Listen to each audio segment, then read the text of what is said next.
Right, good morning. We're sat here on our patio, drinking coffee. We've made ourselves, lovely jubbly. It's Monday morning, which is it's a public holiday here. It's the same public holiday that you guys had off for Nanup. Yeah. Well, you didn't have the public holidays, not for Nanup, but public holidays for something else. Labor Day, is it? Whatever it's for. Anyway, it's that public holiday. We didn't get it. We got this one instead. So we sat here on a Monday morning on our little patio, having a nice cup of coffee. Now it's been a few weeks since, about 5 weeks I reckon, since we did a video. That's because we've got back to just doing normal stuff, like going to work. Yeah, work. The school's very nice. Staff are all lovely, but there's not much point shooting videos there. Probably won't be allowed to anyway. So we haven't been doing an awful lot. But in that 5 weeks, the roads are all now open. The crab migration's pretty much finished, so we are able to kind of drive over the whole island really. So in that time we have, well, we finished the last video and it was the beginning of Chinese New Year, so we had 2 weeks of that and there were a few things happening for that. We went to one thing, which was one of my students' parents had a thing at their house. We were invited. The whole school was invited, it wasn't just me because I'm the teacher. But that was quite a fancy one with fireworks and firecrackers and all sorts of nice food. So I'll show you a little bit of that.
So we, as soon as the roads reopened, all the roads, we were able to get a lot further afield, and we went to a place called the Blowholes, just right down on the south coast. We went on a fairly calm, I mean the weather was really calm, so it wasn't really doing much. But it was scenery was amazing. It was still interesting to go down and have a look. I'll show you some footage from that trip, and then we went again yesterday. One of our neighbours, another one of the new teachers who's here on his own, we took him with us, and the sea's a lot rougher at the moment, so that was quite good. Still not full effect because it wasn't high tide. I think you'd get a much better effect if we'd have been there kind of a couple of hours later. But it was good to take Harley because he hasn't got his car yet, so it meant we could take one of the school utes which he's using, and the road down there was much rougher than the first time. Well, yeah, because the tropical low, the gale or potential cyclone that we had last week.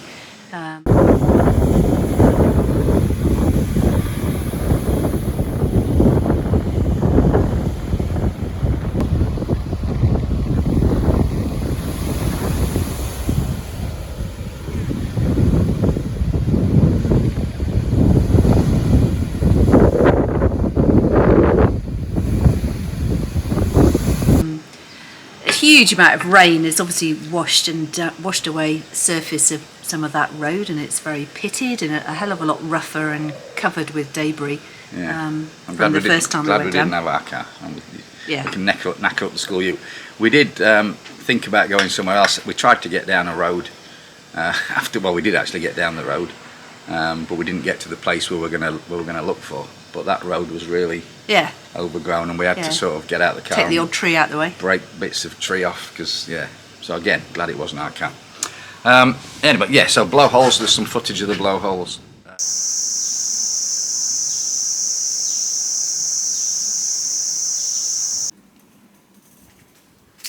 Alright, so we're on this walkway.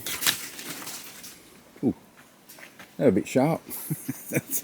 Yeah, look at the razor. Oh yeah, you can see the serrated edges. I've just rubbed my arm up against there. They're quite sharp. Okay, so now we come out the forest, and this is the view that you get. But it's a bit of wild coast, this bit here, and it's not a particularly rough sea. When it's a rough sea, when the seas are quite high, it gets quite dramatic apparently. But anyway, let's have a walk around and I'll show you when we get there. But it's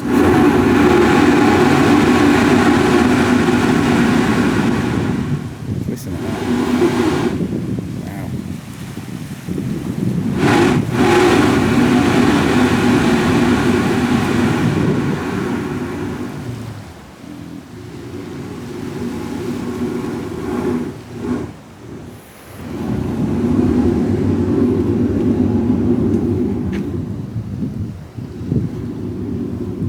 Yeah, we've got this little shelter. We're going to go and sit in the shade for a bit. And then when you get to the little lookout, you've got these nice little lounger bed things, table thing, and this is your view. All these birds, frigate birds, really, really close. Loads of them up there.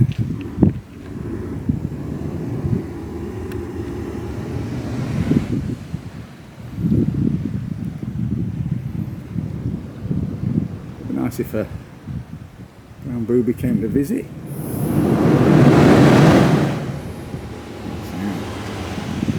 Awesome. Some spray does come out of this bit. And occasionally, there's the hole down there.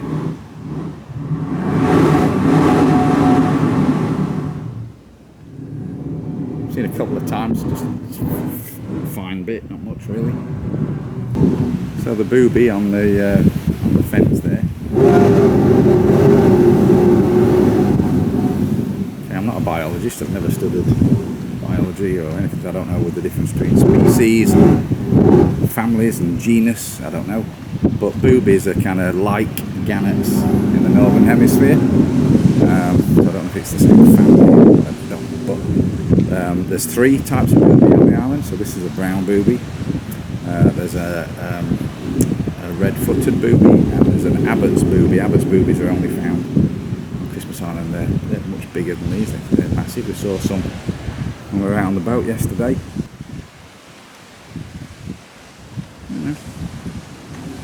Good to stop.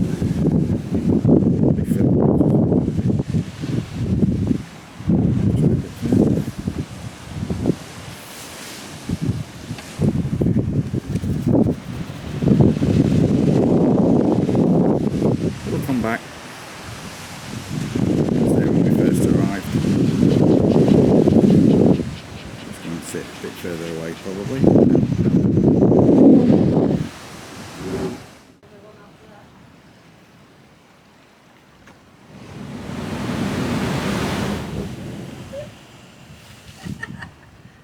That is quite nice. Quite cooling, isn't it? Yeah.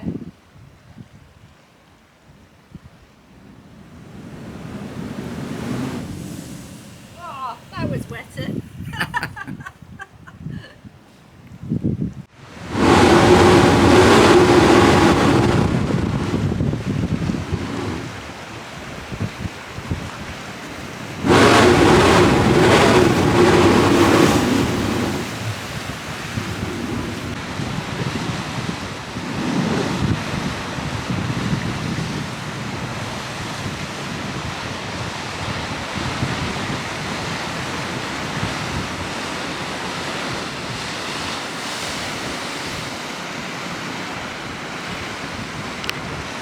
That's kind of all that's the only places we've been. But the biggest news was, well, on the 5th of December, we packed up a load of stuff and it's like, I don't know, a third of a container or something, and we get to ship stuff out. And that was on the 5th of December it was collected. And we were allocated 22 cubic meters. I think we used, what was it, 15? Well, Rob can drop in some photographs of the stuff when we packed it up at home. Oh yeah, that's right. So we've got photos from home. But I think we ended up packing up about 15 or 16 square cubic meters. Square cubic meters. Just cubic meters, perhaps. Jesus. Says mathematician Helen. Bloody hell. Yeah, so we had we were well under our allocation, but one of the biggest things that we wanted to bring was food, and we brought 10. I think it was 10 big boxes by the time it was all packed up, and it was all tinned stuff or dried stuff. And most of the stuff is available on the island. You can buy, it is. Buy just about everything. It's I reckon the money that I spent on that is basically it's quadrupled, and in some cases you're gonna have to mathematician again here. You went down that road there, and I thought, no, I'm leaving her. She can go down that. Pulled his sack on her own. I didn't mean to say quarter. I meant to say it had tripled. It's at least doubled. Everything's doubled. Tripled. Some things are tripled, and some are more. Yeah, it's a good job I'm teaching English, isn't it? It's, so we've got some comparisons of prices, which I'll put it on the video while we're talking. But I want to say, that the comparisons that we're going to put in here or wherever are for the dry goods and the tins and stuff. The biggest price differences is in fresh stuff, and I can't remember those. It's on the packets and they've gone. So we'll take some photographs when we go down to the various supermarkets of the, I don't know what it is, kind of like $16 for a cabbage, that kind of thing. It is a bit ridiculous. Because that's quite interesting. But it's the point is that everything, apart from there's a few experiments with growing veggies on island. The problem is, although it's tropical and it's very lush and it's very wet and humid, and it's Helen's growing some things for us on the patio here. And they're growing really well. Yeah.